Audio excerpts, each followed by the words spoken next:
আনা হাবানা, তবে জানার আগ্রহ আছে বিস্তর।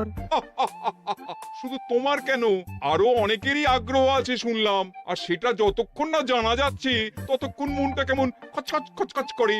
করে বই কি, এই তো প্রশ্নটা শোনার পর থেকেই আমার মনটাই কেমন একটা উসকুস উসকুস করতে শুরু করে দিয়েছে। আমার হাতে একটা অস্ত্র চলে এসেছে এবার, তাই আমি এমন এক প্যাঁচ কষবো যে কৃষ্ণচন্দ্র মনে মনে কিছুতেই শান্তি পাবে না। আর তাকে অশান্তিতে রাখতে পারলে আমার যে কি শান্তি কি শান্তি, কি বলবো।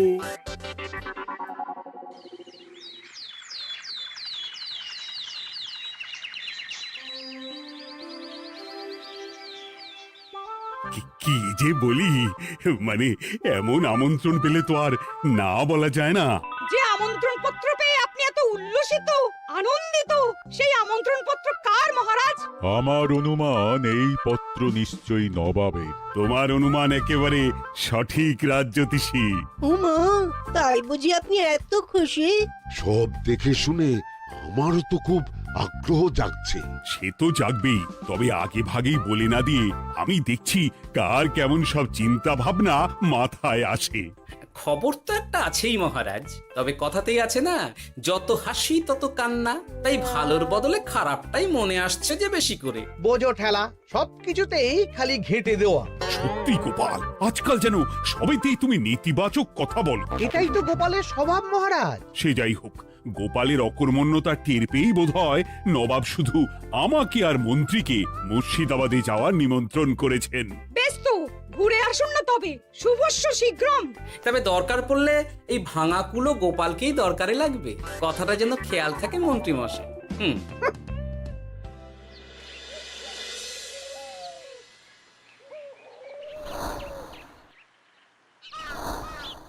খেয়াল করেছো গিন্নি, আজকাল আমি কেমন কথায় কথায় গোপালকে চুপ করিয়ে দিচ্ছি? কেন গো, কি হলো আবার? হবে আবার কি, নবাব বাহাদুর আমাকে আর মহারাজকে নিমন্ত্রণ করেছেন তার খাস মহলে। ও শুনে যে আমার কি আনন্দ হচ্ছে। ও, তাহলে এই ব্যাপার। আস্তে গিন্নি আস্তে, নবাবের ধন সম্পদ দেখার শখ মহারাজের অনেক দিনের। আমি শুনেছি নবাবের ওই খাস মহলের ভেতরেই নবাবের গুপ্ত কক্ষ আছে, যেখানে নবাব হীরা জহরত এসব রাখেন। একা তো সেখানে যাওয়া যাবে না, তাই এই মহারাজকে নিয়ে তুমি মুর্শিদাবাদে যাবে? শুধু যাবো তাই নয়, নবাবের গুণকীর্তন করে তার মেজাজ এমন ভালো করব যে নবাব সেখান থেকে কিছু দান খয়রাত করে ফেলবেন আমাকে। নাকি?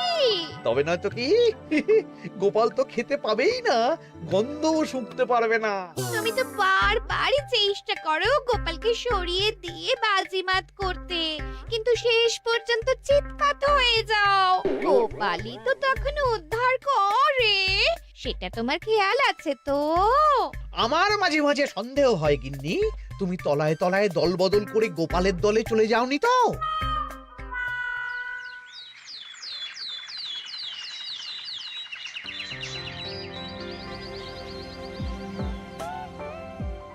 এবার বুঝলে তো দাদু, আমরা কিন্তু তোমারই দলে।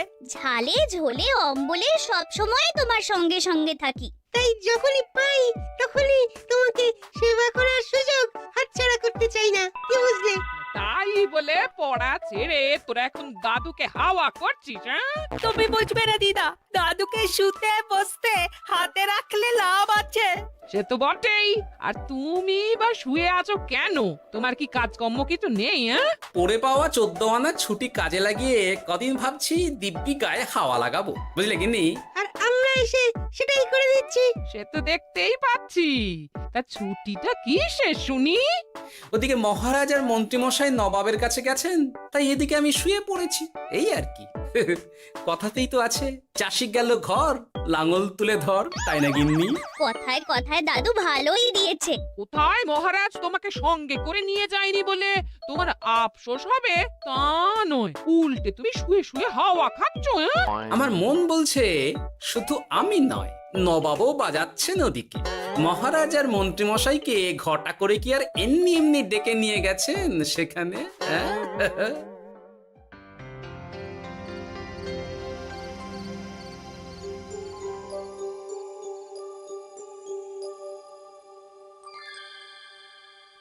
ডেকে নিয়ে এসে নবাব যে ঠিক কি করতে চাইছেন সেটাই তো বুঝতে পারছি না। অত বোঝার কি আছে মহারাজ? খাবো, শোবো আর গুপ্ত কক্ষে ঢুকে নবাবের সঞ্চয় দেখব, তাহলেই তো হবে। তাই কি আর হবে কে জানে। না না, জানতে তো আমাকে হবে। এখানে এসে তোমাদের কোনো অসুবিধা হচ্ছে কিনা সেটা আমাকে জানতে হবে না? আপনি কিচ্ছু ভাববেন না জাহাপানা, ব্যবস্থা সব করাই আছে। না না, এমনিতে কোনো অসুবিধে নেই, তবে একটা অস্বস্তি হচ্ছে বটে। আসলে মহারাজ বোধহয় মনে মনে ভাবছেন নবাব বাহাদুর নিশ্চয়ই তাকে ডেকে এনেছেন তার গুপ্ত কক্ষে কত মণিমাণিক্য ধন সম্পদ আছে সেটা দেখানোর জন্য। তাই নাকি? মানে এখানকার হিরে, সেখানকার চুনি, অমুক দেশের পান্না, তমুক দেশের মুক্ত। শুধু কি তাই, আরো কত কি। হ্যাঁ হ্যাঁ, সেগুলো যতক্ষণ না দেখতে পাচ্ছেন ততক্ষণ মহারাজ ঠিক স্বস্তি পাচ্ছেন না। এই যে কৃষ্ণচন্দ্রের যে আমার ধন সম্পদ দেখার প্রবল ইচ্ছা আছে সেটা আমার ভালো মতোই জানা আছে। তবে সবাইকে তো সবটা দেখাতে নেই, আর সবার জন্য সবটাও নয়, তাই না? তাই কি জাহাপনা? তাই গুপ্ত কক্ষের ভেতরে কি আছে সেটা না হয় না দেখাই থাক। না না, তোমরা বরং খানা পিনা করো গিয়ে, হ্যাঁ, বিশ্রাম নাও। উজিত তোমাদের খেয়াল রাখবে, কেমন? এই রে, এটা কি হলো? কি আবার হবে? তোমার পাল্লায় পড়ে মান সম্মান সব গেল। এর থেকে আমার কৃষ্ণনগরই ভালো।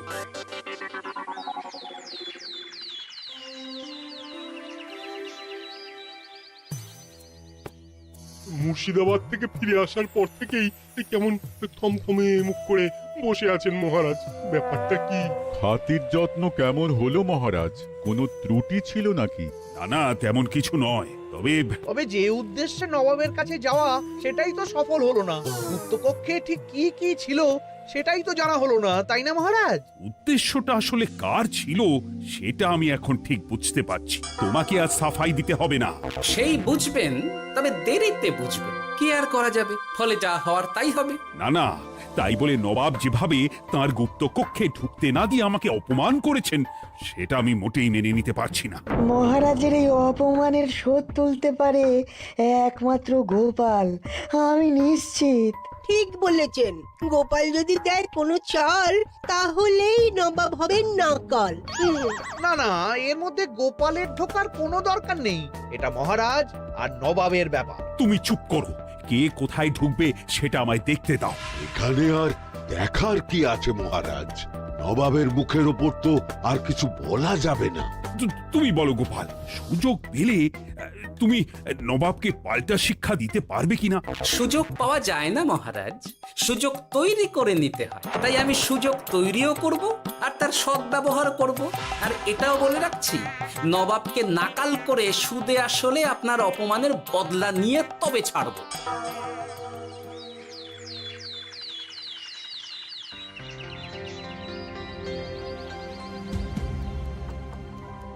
কি হলো জাহাপানা, আপনি যেমনটা চেয়েছিলেন তেমনটাই তো হলো। মহারাজ কৃষ্ণচন্দ্র মনের কথা মনেই চেপে রেখে মুখ চুন করে পালালো, তারপরেও আপনার মন ভালো নেই? না না হুজির, ঠিক জমলো না। তার উপর আবার এই বেনামি পত্র। সে কি, মহারাজ কৃষ্ণচন্দ্রকে অপমান করে তাড়িয়ে দেওয়ার পরেও জমলো না? হ্যাঁ, আর কোন পত্রের কথা বলছেন জাহাপানা? কে পাঠিয়েছে, কোথা থেকে পাঠিয়েছে কিছুই বুঝতে পারছি না। তবে দু চার কথা যা লেখা আছে এতে, তাতেই তো চোখ কপালে উঠেছে। আমার খাস মহলের ব্যবস্থাপনায় নাকি ত্রুটি আছে, অতিথি আপ্যায়নে বিস্তর গলদ। সেটা আবার 5 কান? এই না, মানে 1 কান হলো কি করে? কানাকানি হোক বা না হোক, জানাজানি হতে কিন্তু দেরি নেই। নাও থালা সামলাও, এদিকে গোপালও এসে হাজির।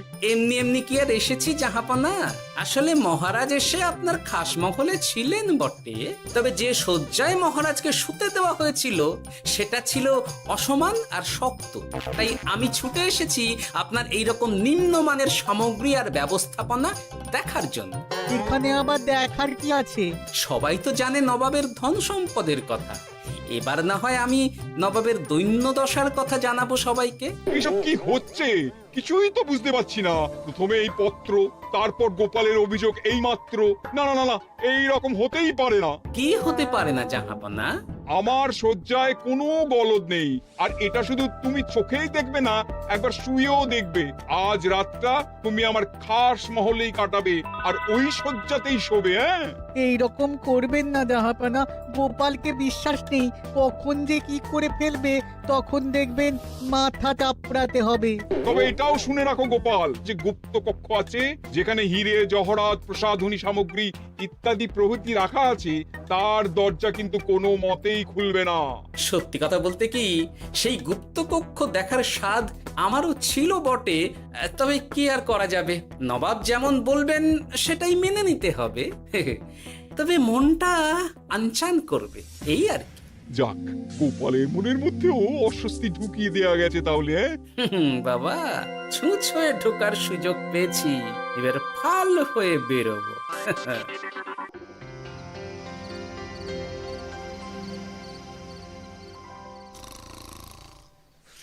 আপনি কিচ্ছু ভাববেন না জাহাপানা, গোপালকে আমি চোখে চোখেই রেখেছি।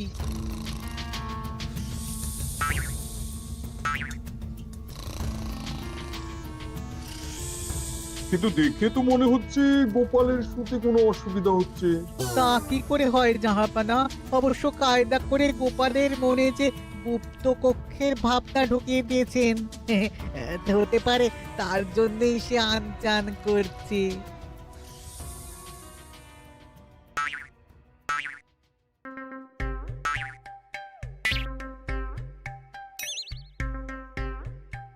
ওই দেখো, গোপাল হঠাৎ কি শুরু করেছে।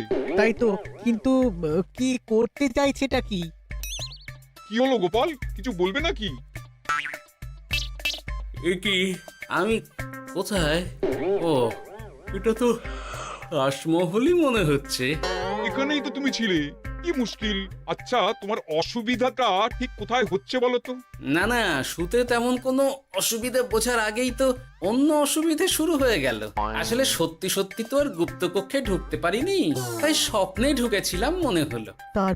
তারপর সেখানে ঢুকেই দেখতে পেলাম বস্তা বস্তা ধনরত্ন। আমি তো সেই বস্তার ভেতরে হাত ঢুকিয়ে সেগুলোকেই দু হাত দিয়ে তুলছিলাম। এবার তো বুঝতে পেরেছো যে তুমি স্বপ্ন দেখছিলে। এবার ঠিকঠাক ঘুমো তাহলে।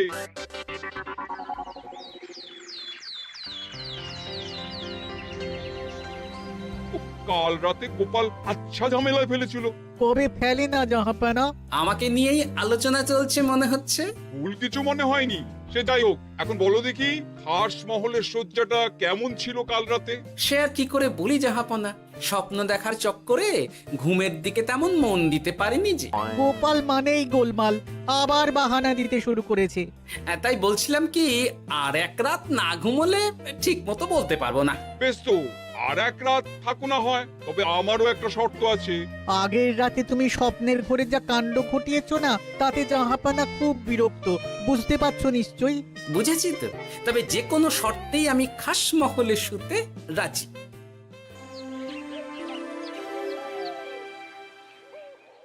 আমার এক কথায় রাজি হয়ে গোপাল নবাবের কাছে ছুটে গেল, কিন্তু কই, এখনো তো ফিরে এলো না। এমনও তো হতে পারে মহারাজ যে নবাব গোপালকে আটকে রেখেছেন। হ্যাঁ, কেন? গোপাল তো দাবি করে যে সে তার বুদ্ধির জোরে যে কোনো বাধা বিপত্তি থেকে বেরিয়ে আসতে পারে। এবার তাহলে ফেঁসে গেল কি করে? না না, গোপালের কোনো বিপদ হবে না, দেখবেন গোপাল এবারেও ঠিক বেরিয়ে আসবে। হ্যাঁ, গোপাল আসবে হেসে হেসে, মহারাজ দেখবেন বসে বসে। আমার ধারণা কিন্তু যে কোনো শর্তেই নবাব গোপালকে শায়েস্তা করেই ছাড়বেন। গোপাল যখন নিজে থেকে নবাবকে খোঁচাতে গেছে, তখন আঁচড় তো খেতেই হবে। কি জানি নবাব আবার গোপালকে কিভাবে জব্দ করছেন, কি জানি।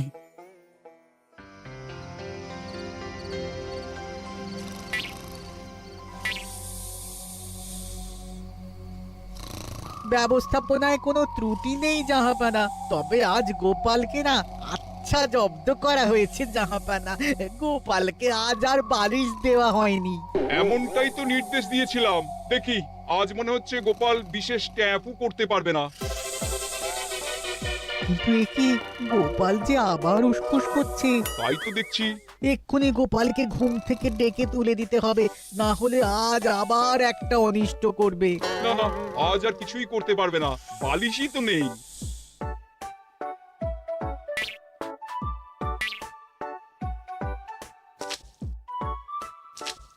এ কি, গোপাল তো আবার শুরু করে দিয়েছে। ধরো ধরো ধরো, এক্ষুনি ধরো ওকে। আরে ওঠো ওঠো, জেগে ওঠো গোপাল, আরে হচ্ছেটা কি? আজ আবার তোমার কি হলো? এ হে, আজ আবার একটা গন্ডগোল করেছি মনে হচ্ছে।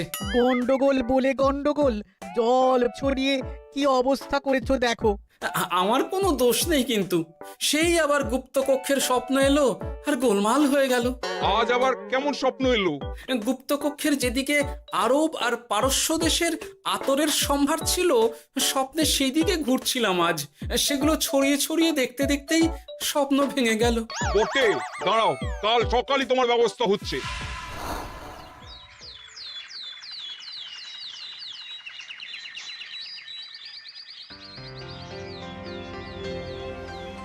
গোপালের বিদায় করার ব্যবস্থা পাকা হয়েছে তো উজির? কি যে বলেন জাহাপানা, আপনি কিছু করতে বললে আমি কি সেই কাজ ফেলে রাখি নাকি? কি ব্যবস্থা করলে শুনি?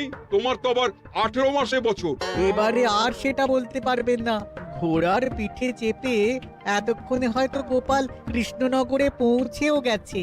যাক, আপদ বিদেয় হয়েছে তাহলে। সর্বনাশ হয়ে গেছে জাহাপানা। আবার কি হলো? গোপাল তো ওই খাসমহল ছেড়ে যায়নি, উল্টে কোথা থেকে একটা ওই ঢেঁড়া জোগাড় করে এনে ওই সবকিছু ঘেঁটে দেওয়ার চেষ্টা করছে। বোঝো ঠেলা, এবারে নবাবই দেখুক কি করে সামলাবে।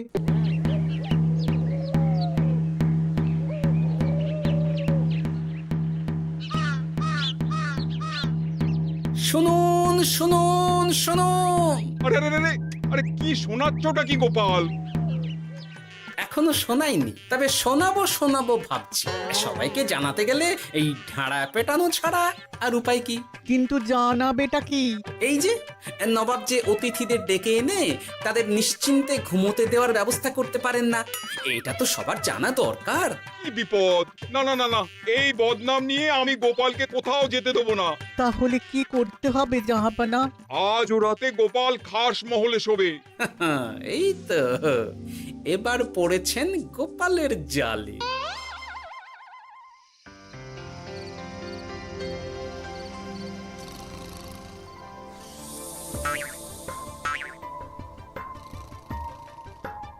আজ গোপাল নিশ্চিন্তে ঘুমোবে।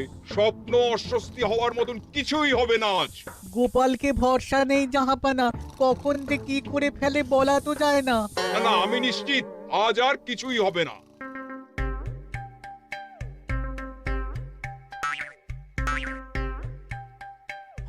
হবে না বলতে বলতেই হতে শুরু করেছে জাহাপানা। আরে ওকে গিয়ে চেপে ধরো এক্ষুনি। ঘুমের ঘোরে আবার কি করছো গোপাল? এবার আবার কি হয়েছে? আবার কি স্বপ্ন দেখছিলে নাকি? কি মুশকিল হলো বলুন তো দেখি। গুপ্তকক্ষে ঢুকতে পারিনি, কিন্তু তার স্বপ্ন দেখা তো থামছে না। তার মানে? আজ স্বপ্নে দেখছিলাম গুপ্তকক্ষের একদিকে দামি দামি রেশমি কাপড়, মসলিনের বিপুল সম্ভার, ওই সেগুলোই টেনে টেনে দেখছিলাম আর কি। তাই বলে পর্দা ধরে টানাটানি করতে হবে? ওই দেখুন, ওগুলোকেই তো মসলিন ভাবলাম। না না না না, এবার আমি মনে মনে স্থির করে ফেলেছি এই ঝামেলা থেকে বেরোবার একটাই উপায়, আর সেটাই এবার আমি করব।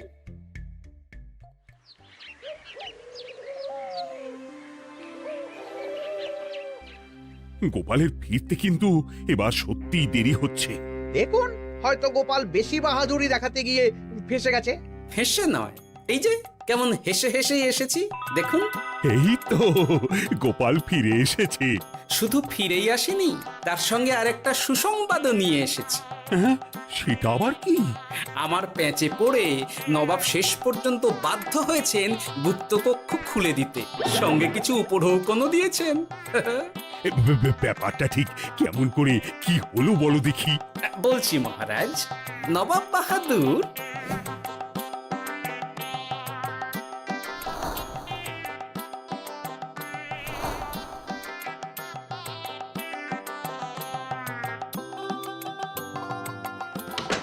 এসো গোপাল, তোমার জন্য আমি গুপ্ত কক্ষের দরজা খুলেই দিলাম। তবে খবরদার, আবার উল্টো পাল্টা স্বপ্ন দেখে ঘুম নষ্ট হওয়ার বাহানা দেবে না। আর কৃষ্ণচন্দ্রকে গিয়ে বলবে তারও আর গুপ্ত কক্ষ দেখতে আসার কোনো বাধা নেই। আর একটা কথা,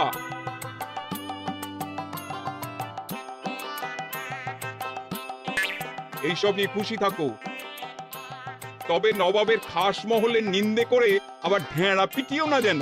এমনিতেই সেই অভিযোগপত্র নিয়ে নবাব বাহাদুর চিন্তিত। সেই চিন্তা ঝেড়ে ফেলুন জাহাপনা, কারণ ওটা আমারই দুষ্ট বুদ্ধির ফল। অবস্থা বুঝে ওই ব্যবস্থা আমিই নিয়েছিলাম। হ্যাঁ, আগে হ্যাঁ। সাবাস গোপাল, তুমি তাহলে শেষমেশ যে কোনো উপায়ে নবাবকে মাথা নোয়াতে বাধ্য করলে। আপনাকে কেউ অসম্মান করলে আমি যে নিজেকে সামলে রাখতে পারি না মহারাজ। সত্যি গোপাল, তোমার তুলনা হয় না।